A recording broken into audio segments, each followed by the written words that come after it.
Wa ma kana lil mu'minin wala mu'minatin idza qadallahu wa rasuluhu amran. Tidaklah layak bagi seorang mukmin atau mukminah kalau Allah dan nabinya sudah menetapkan satu perkara, ayyakuna lahumul khiyaratu min amrihim. Punya pilihan lain, enggak bisa kata Allah. Jadi Allah dan Rasulnya udah punya ketetapan, jalan. Enggak pakai protes-protes.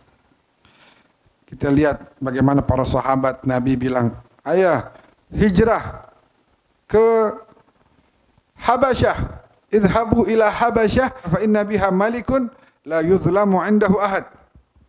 Pergi kalian ke Habasyah. Waktu itu Nabi suruh, di antaranya Ja'far At-Tayyar, sepupunya, kakaknya Sayyidina Ali. Ja'far pergi ke Habasyah. Fulan pergi ke Afrika, Ethiopia. Sebab di sono ada raja namanya Raja Najasyi. Kata Nabi di sono itu raja enggak pernah bikin zalim sama siapapun. Padahal itu raja Kristen. Dipuji sama Nabi. Datang dikejar-kejarnya Ja'far sama siapa? Sama Abu Sufyan dan lain-lain. Nyampe sono Abu Sufyan bilang sama raja, "Raja, ini serahin ke kita. Ini orang-orangnya Muhammad ini bawa agama baru. Lah agama ente ditolak sama mereka ini. Mendingan serahin ke kita dah biar kita habisin." Nah, tadi Nabi bilang, "Fa inna biha malikun la yuzlamu indahu ahad." Ini raja enggak pernah bikin zalim. Tak dulu Abu Sufyan. Ini kamu ada di istana saya, kamu diam. Kamu bicara wahai Ja'far. Bicara dah. Tentang Sayyidah Maryam dalam Al-Quran, tentang Isa bin Maryam. Nangis tuh raja. Ini ajaran Muhammad enggak berbeda sama sekali dengan ajaran yang dibawa oleh Isa. Kamu dalam kondisi aman wahai Ja'far. Abu Sufyan keluar. Artinya apa? Waktu itu nurut tuh, disuruh pergi jauh ke Ethiopia, Afrika. Cuma karena Nabi yang nyuruh, Nabi udah punya ketetapan, jalanin. Lagi di Mekah, udah 13 tahun.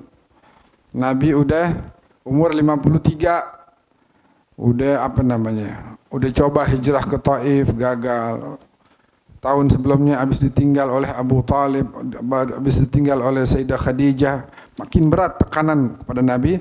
Nabi bilang, sahabatku hijrah ke Madinah. Marhaba.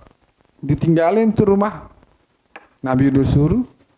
Ditinggalin tuh toko. Ditinggalin. Keluarganya yang belum beriman ditinggalin. Yang udah beriman diajak.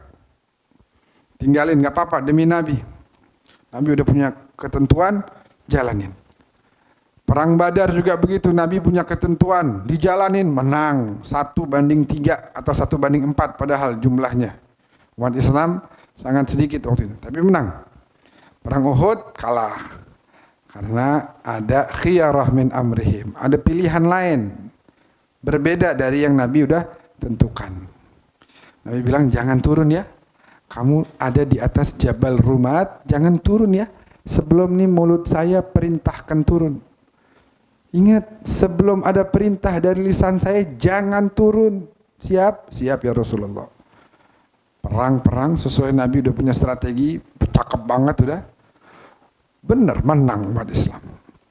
Padahal musuhnya waktu itu Khalid bin Walid, belum masuk Islam. Khalid gagah perkasa. Wah, hebat dalam berperang. Tapi kalah sama strategi Nabi. Wah, mundur. Nah, ini yang di atas ngelihat, kita udah menang nih, turun yuk, ikut kita merayakan nama yang lain yuk. Jangan, Nabi belum suruh. Iya, kan udah menang sekarang. Lu nggak lihat tuh musuh udah pada lari. Udah menang, nggak usah nunggu Nabi lagi. Kalau tadi itu maksudnya kalau dalam masih perang, jangan turun sebelum perintah. Sekarang kan udah menang, turun deh kita. Enggak, jangan, Nabi udah bilang jangan. Enggak, udah turun, 90% turun dari bukit.